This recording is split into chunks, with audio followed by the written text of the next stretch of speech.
आशा करता हूँ आप सभी लोग अच्छे होंगे। तो आज की इस वीडियो में आप समझेंगे बेसिक इंग्लिश वर्ड। आइए समझते हैं। पहला वर्ड है डेट्स हाउ, अर्थात ऐसे ही या फिर इसी तरह से। डेट्स हाउ का हिंदी मीनिंग ऐसे ही या इसी तरह से होता है। कुछ करने के तरीके की बात जब हो रही हो तब हम डेट्स हाउ का प्रयोग करते हैं, ठीक है। इसी तरीका से अगला वर्ड है आपका डेट्स वेयर। डेट्स वेयर का अर्थ होता है यहीं, यहीं तो, या फिर इसको कह सकते हैं वहीं तो, यहीं तो या वहीं तो, इसी जगह तो या उसी जगह तो। इसका अर्थ आप ऐसे भी बोल सकते हैं डेट्स वेयर। इसका अर्थ यहीं तो, वहीं तो, या फिर इसी जगह तो या उसी जगह तो, ठीक है।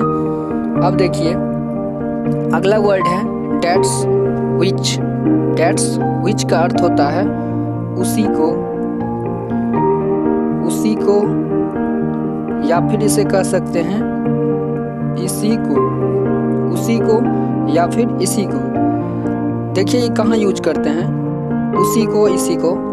किसी निर्जीव अर्थात नॉन लिविंग की बात जब हो रही हो तब इसका यूज करते हैं, उसी को और इसी को, अर्थात डेट्स विच।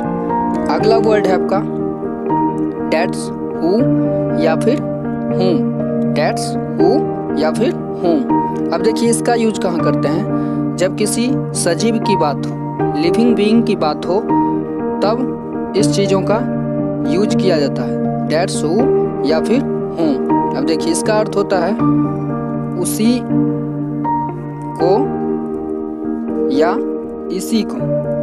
हिंदी अर्थ यही है किंतु यूज अलग अलग हो रहा है। हिंदी अर्थ यही है और यूज क्या हो रहा है, अलग अलग दोनों का हो रहा है। अब देखिए आगे क्या है, आगे है आपका word so that. So that का अर्थ होता है ताकि। सो डैट का अर्थ क्या होता है, ताकि। और वीडियो में बता दूं वर्ड बताने से पहले कि इंग्लिश सीखने के लिए 4 चीज़ें होना ज़रूरी है आप में, रीडिंग, राइटिंग, स्पीकिंग, लिसनिंग। ये 4 चीज़ लेके आप चलते हैं अपने साथ में तो इंग्लिश सीखने में टाइम नहीं लगता है। इस पे बहुत सारे पेशेंस रखना पड़ता है और मेहनत करना पड़ता है, ठीक है।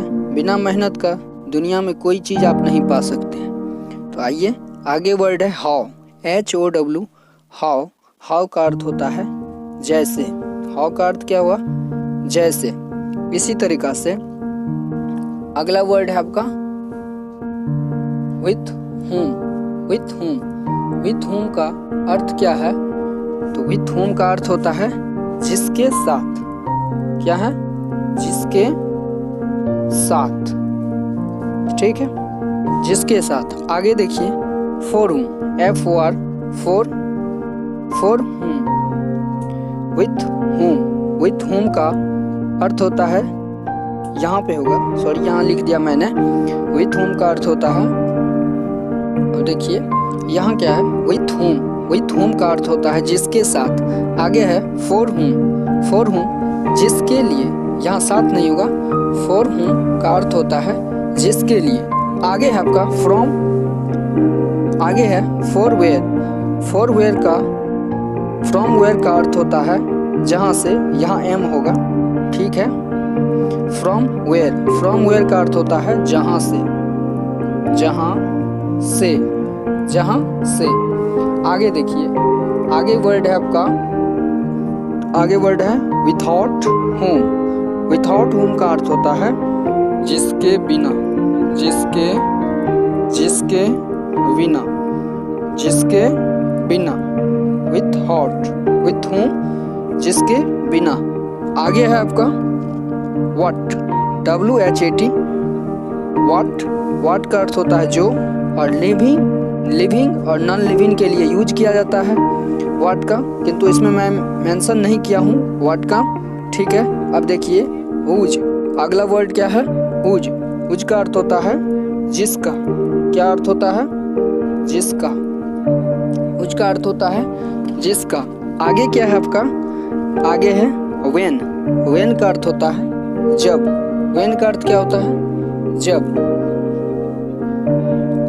अब देखिए व्हेन का अर्थ होता है जब, और आगे है आपका until।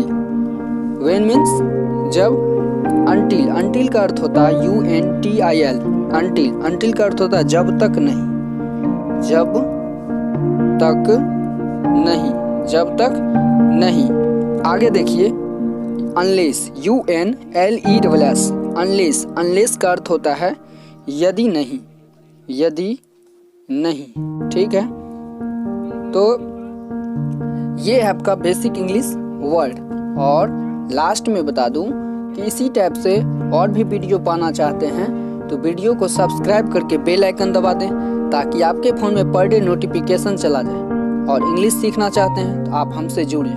वीडियो देखने के लिए आपका बहुत बहुत धन्यवाद।